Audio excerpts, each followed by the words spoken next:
وَإِذَا قُرِئَ الْقُرْآنُ فَاسْتَمِعُوا لَهُ وَأَنصِتُوا لَعَلَّكُمْ تُرْحَمُونَ۔ الحمدللہ والصلاة والسلام علی رسول اللہ رب اشرح لی صدری ویسر لی امری واحلل عقدۃ من لسانی یفقہوا قولی۔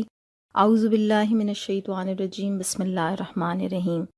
کل کی کلاس میں ہم نے یہ بات ڈسکس کی تھی کہ سورۃ البقرہ کے 4 بڑے حصے ہیں، اور آج انشاءاللہ ان 4 بڑے حصوں میں سے ہم 2 حصوں پر بات کریں گے۔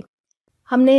یہ دیکھا تھا کہ سورۃ البقرہ کا جو پہلا حصہ ہے وہ تمہیدی حصہ ہے، اور اس میں آیت نمبر 1 سے لے کے آیت نمبر 39 تک ہیں، اور اس میں کیا کیا مضامین بیان ہوئے ہیں پہلے اس پر بات کر لیتے ہیں۔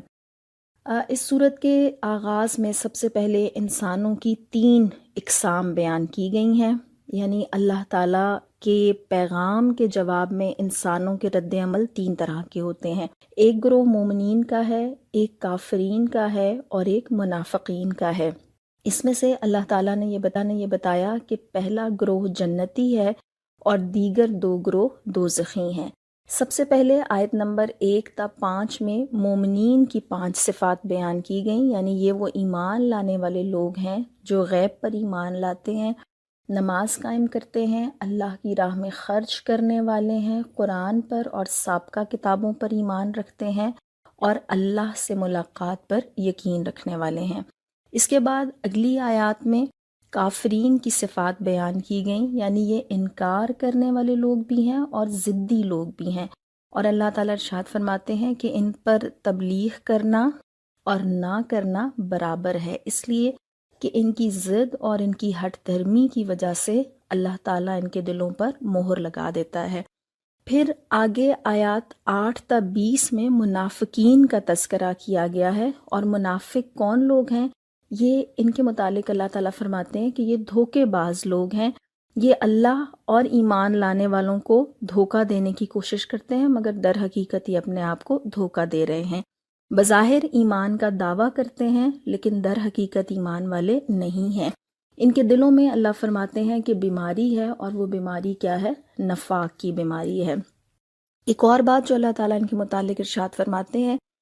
کہ جب ان سے کہا جاتا ہے کہ تم بھی اس طرح ایمان لاؤ جیسے دوسرے لوگ ایمان لائے ہیں، تو یہ جواب یہ دیتے ہیں کہ کیا ہم بے وقوفوں کی طرح ایمان لائیں؟ یعنی خود کو سمارٹ سمجھتے ہیں، خود کو ہوشیار اور سمجھدار سمجھتے ہیں کہ شاید ہم کوئی کامیابی کا سودا کر رہے ہیں، لیکن در حقیقت اللہ تعالیٰ ارشاد فرماتے ہیں کہ یہ وہ لوگ ہیں جو ہدایت کے بدلے گمراہی خرید لیتے ہیں۔ ان کے لیے 2 مثالیں بھی اللہ تعالیٰ نے دیں، اور قرآن کا انداز ہے کہ تمثیلات سے یا مثالوں سے بات سمجھائی جاتی ہے، اور ان 2 مثالوں میں اللہ تعالیٰ یہ بات ارشاد فرماتے ہیں کہ 2 طرح کے منافق ہیں۔ ایک وہ منافق جو دل سے ہی منکر ہوتے ہیں، انکار کرنے والے ہوتے ہیں، اور محض ایمان لانے کا ایک طرح سے آپ سمجھ لیجئے کہ ڈرامہ کر رہے ہوتے ہیں۔ لیکن دوسری طرح کے بھی مسلمانوں کی مثال دی گئی، یا منافقوں کی مثال دی گئی، جو شک اور تذبذب اور ایمان کی کمزوری میں مبتلا تھے، یعنی حق کے قائل بھی تھے لیکن ایسی حق پرستی کے قائل نہیں تھے کہ اس حق کی خاطر تکلیفوں اور مشکلات کو برداشت کر سکیں۔ اس کے بعد اگلی آیات میں توحید کی دعوت ہے، تمام انسانوں کو اعبدو، کہ اللہ کی عبادت کرو، اور کس کی عبادت کرو؟ اللہ کی 2 صفات بیان کی گئیں کہ اپنے خالق اور اپنے رب کی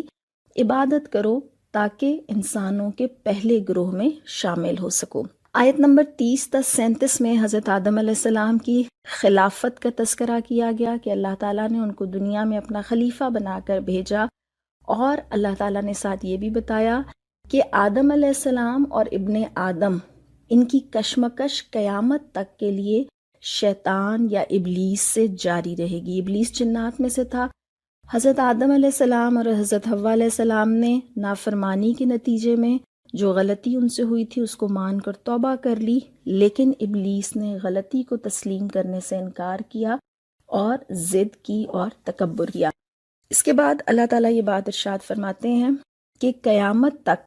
رسولوں کے ذریعے سے ہدایت کا انتظام کر دیا گیا ہے۔ جو شخص بھی اس ہدایت کی پیروی کرے گا جو اللہ کی طرف سے آئے گی وہ جنتی ہے، اور اس کے لیے کوئی خوف اور غم نہیں ہے، لیکن جو شخص بھی اللہ کی دعوت کا انکار کرے گا وہ ناکام لوگوں میں سے ہوگا۔ اور اسی تمہیدی حصے میں بنی اسرائیل کو یہ اصول بتایا گیا کہ جنت میں داخلہ نسب یا نسل کی بنیاد پر نہیں ہوگا بلکہ ہدایت کی پیروی کی بنیاد پر ہوگا۔ اور یہ بڑا واضح میسج ہے امت مسلمہ کے لیے بھی کہ جنت میں داخلہ نسب کی بنیاد پر نہیں ہے بلکہ اتنا ہدایت کی پیروی کرنے والے ہیں اس بنیاد پر ہے۔ سورۃ البقرہ کے اگر اس تمہیدی حصے کا آپ مرکزی مضمون سمجھنا چاہیں تو آپ یہ سمجھیں گے کہ توحید کے سلسلے میں یا انسانوں کی جو منصب ہے اس کے سلسلے میں 3 مختلف گروہ مومنین، منافقین اور کافرین کے ہیں، اور انسانوں کو وہ چاہیے کہ وہ اپنی ذمہ داری کو سمجھے، ابلیس کے شر سے بچے، توحید کو اختیار کرے اور مومنین کے گروہ میں شامل ہو جائے تاکہ جنت حاصل کر سکے۔ اس کے بعد سورۃ البقرہ کے دوسرے حصے کا ہم میکرو سٹرکچر دیکھیں گے جو آیت نمبر 40 سے لے کر آیت نمبر 142 تک ہے۔ اس والے حصے میں بنیادی طور پر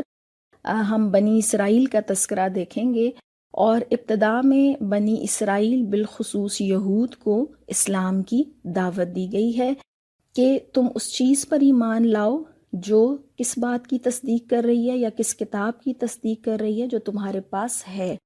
اور اس کے ساتھ ساتھ ان کو یہ بھی کہا گیا کہ جو تم دوسروں پر مذہب کی اجارہ داری بنا کر بیٹھے ہو تو پہلے ذرا اپنی ذات پر بھی غور کرو،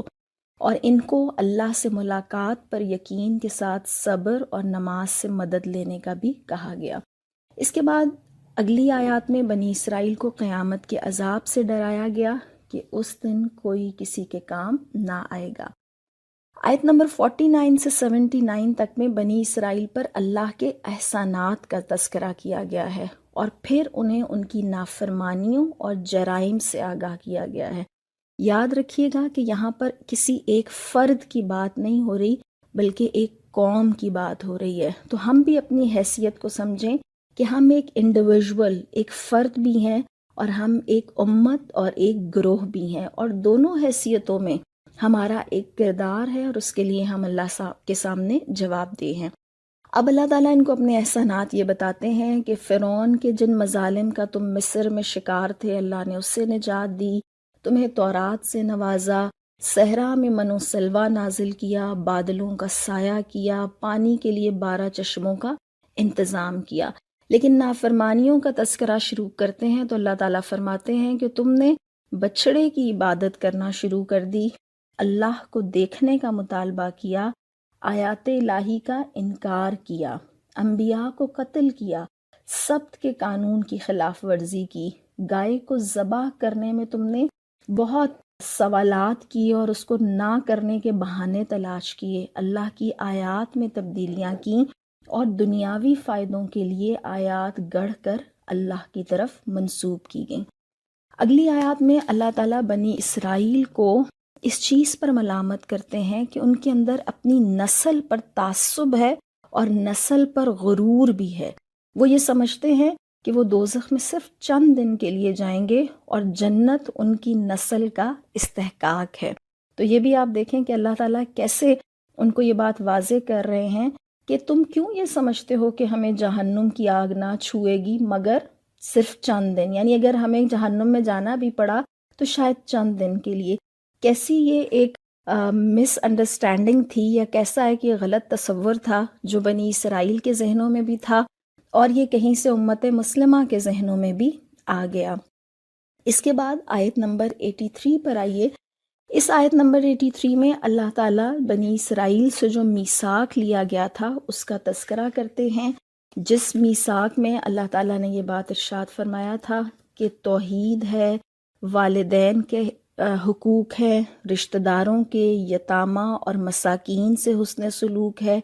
اچھی بات کرنی ہے، نماز قائم کرنی ہے، زکوٰۃ عطا کرنی ہے، قتل نہیں کرنا اور جلا وطنی یعنی اپنے ہی لوگوں کو جلا وطن نہیں کرنا۔ اور اس کے بعد اگلی آیات میں اللہ تعالیٰ یہ بات ارشاد فرماتے ہیں کہ تم اللہ کے حقوق بھی پورے نہیں کرتے اور کتاب کی بھی جزوی پیروی، یا آپ سمجھ لیجئے کہ اللہ کے سامنے پارشل سبمیشن کا کام کرتے ہو، یعنی کچھ کتاب کے حصوں پر ایمان لاتے ہو اور کچھ پر ایمان نہیں لاتے ہو یا کچھ کا انکار کرتے ہو، اور اس سے یہ بات سمجھ آتی ہے کہ وہ چیزیں جو تمہارے مفاد میں جاتی ہیں ان پر عمل کرتے ہو، اور جو تمہارے مفاد میں نہیں ہیں ان پر عمل نہیں کرتے۔ جیسے ان کے متعلق یہ آتا ہے کہ اللہ نے اپنے لوگوں سے لڑائی جھگڑے سے منع کیا، تم ان سے جھگڑتے ہو، لڑائی کرتے ہو، پھر ان کو جلا وطن کرتے ہو،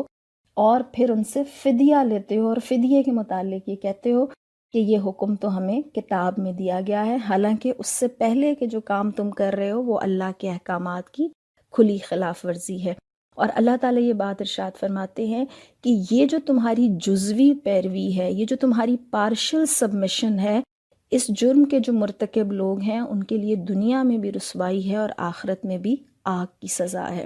اگلی آیت میں اللہ تعالیٰ بنی اسرائیل کا جو ایک نسلی تعصب ہے اس کا تذکرہ کیا گیا ہے، جس کی وجہ سے وہ قرآن کا انکار کر رہے تھے، اور بنی اسرائیل کے کفر کی وجہ یہ تھی کہ وہ یہ کہتے تھے کہ نبوت تو ہماری نسل کا ہی ایک حصہ ہے۔ پھر آگے اللہ تعالیٰ ارشاد فرماتے ہیں کہ یہ لوگوں پر دست درازی کر کے ان کا استحصال کرنا چاہتے ہیں، اور ساتھ یہ کہتے ہیں کہ ہم اپنی نسل کے رسولوں پر نازل کردہ وحی پر ایمان لائیں گے، لیکن ہمارے نسل سے باہر، جیسے اگر بنی اسرائیل کے نبی اب بنی اسماعیل میں محمد صلی اللہ علیہ وسلم کی نبوت ہے تو ہم اس وحی پر ایمان نہیں لائیں گے۔ اس کے بعد اگلی آیات میں جو آیت نمبر 92 سے شروع ہو رہی ہے، بنی اسرائیل کے مزید جرائم پھر دوبارہ گنوائے گئے کہ بچڑے کو خدا بنایا، عہد کرنے کے بعد سمعنا و عصینا کہا کہ سن تو لیا ہے لیکن مانیں گے نہیں۔ پھر یہ بتایا کہ یہ دنیاوی زندگی کے حریص ہیں، یعنی دنیا کی زندگی ان کی محبتوں کا مرکز ہے۔ حضرت جبرائیل سے دشمنی اس لیے کر لی کہ نبوت ان کی نسل میں کیوں نہ آئی۔ اللہ سے عہد اور پیمان کرنے کے بعد انہیں اٹھا کر پھینک دیا، اور یہیں پر ہاروت اور ماروت کا تذکرہ بھی آتا ہے کہ ایمان ایسا کمزور تھا کہ کھلے کفر کے کاموں میں بھی مبتلا ہوتے اور جادو سیکھ کر خاندانی نظام کو تباہ کرتے۔ پھر اللہ تعالیٰ ارشاد فرماتے ہیں کہ بنی اسرائیل جو ہیں وہ، یا جو یہود ہیں مدینہ کے، وہ حسد کر رہتے ہیں، اور اس حسد کی وجہ سے وہ مسلمانوں کو ایمان لانے کے بعد دوبارہ کافر دیکھنا چاہتے ہیں۔ پھر یہی تذکرہ آگے چلتا ہے تو اللہ تعالیٰ فرماتے ہیں کہ بنی اسرائیل کی جو نسل پرستی ہے اور ان کی جو خوش فہمیاں ہیں کہ وہ یہ سمجھتے ہیں کہ صرف بنی اسرائیل ہی جنت میں داخل ہوں گے، حالانکہ اللہ تعالیٰ ارشاد فرماتے ہیں کہ ہر شخص جنت میں داخل ہو سکتا ہے، شرط یہ ہے کہ وہ ایمان لائے اور عمل صالح کرے۔ اس کے بعد کی آیات میں اللہ تعالیٰ یہ بات ارشاد فرماتے ہیں کہ اللہ کی کوئی اولاد نہیں ہے، اللہ تعالیٰ کن فیکون اختیارات کا مالک ہے، اور مسلمانوں کو خبردار کیا گیا کہ یہودی اور عیسائی مسلمانوں سے ہرگز راضی نہ ہوں گے جب تک کہ یہ ان کی پیروی نہ کریں، اور آخر میں یہود و نصارہ کو قیامت کے عذاب سے ڈرایا گیا ہے۔ اس میں ان آیات میں جو آیت نمبر 124 سے 141 تک ہیں، بنی اسرائیل کو جو ان کے جد امجد حضرت ابراہیم علیہ السلام اور ان کے جو آباء و اجداد میں حضرت اسماعیل علیہ السلام اور حضرت اسحاق علیہ السلام کا راستہ اختیار کرنے کی دعوت دی گئی۔ انہیں بتایا گیا کہ خود حضرت ابراہیم علیہ السلام کو سب کا امام بنایا گیا تھا، لیکن ان سے بھی یہ کہہ دیا گیا تھا کہ امامت ایمان اور عمل سے مشروط ہے، اور یہ بتایا گیا تھا کہ حضرت ابراہیم کو کہ آپ کی نسل کے ظالم لوگوں سے اللہ کا وعدہ نہیں ہے۔ حضرت یعقوب علیہ السلام نے بھی دنیا سے جانے سے پہلے اپنے تمام بیٹوں سے توحید کا عہد لیا تھا، ایک خدا کی بندگی کا عہد لیا تھا، اور محمد صلی اللہ علیہ وسلم کے بارے میں بتایا گیا کہ آپ کی نبوت بھی دراصل حضرت ابراہیم علیہ السلام ہی کی قبولیت دعا کا نتیجہ ہے، اور اہل کتاب کو دین ابراہیمی کا اتباع کرنے کا حکم دیا گیا۔ پھر اہل کتاب کو، جس میں ظاہر ہے کہ یہود اور عیسائی دونوں آتے ہیں، رسولوں میں فرق نہ کرنے اور بنی اسماعیل یعنی حضرت اسماعیل علیہ السلام کی نسل میں آنے والے حضرت محمد صلی اللہ علیہ وسلم پر ایمان لانے کی دعوت دی گئی، اور یہودیت اور عیسائیت کو چھوڑ کر اللہ کا رنگ صبغۃ اللہ ومن احسن من اللہ صبغہ اختیار کرنے کی دعوت دی گئی کہ اللہ کا رنگ اختیار کرو، اور اللہ کے رنگ سے زیادہ اچھا اور کس کا رنگ ہو سکتا ہے۔ تو اس دوسرے حصے کا مرکزی مضمون یہ ہے کہ بنی اسرائیل کو نبی کریم صلی اللہ علیہ وسلم کو بحیثیت آخری رسول تسلیم کرنے اور آخری شریعت پر ایمان لانے کی دعوت دی گئی، اور انہیں امامت کی فضیلت کے منصب سے معزولی کے یا ہٹائے جانے کے اسباب تفصیلی طور پر بتائے گئے۔ انشاءاللہ اس حصے کو ہم کل کی کلاس میں مکمل کریں گے۔ وآخر دعوانا ان الحمد للہ رب العالمین۔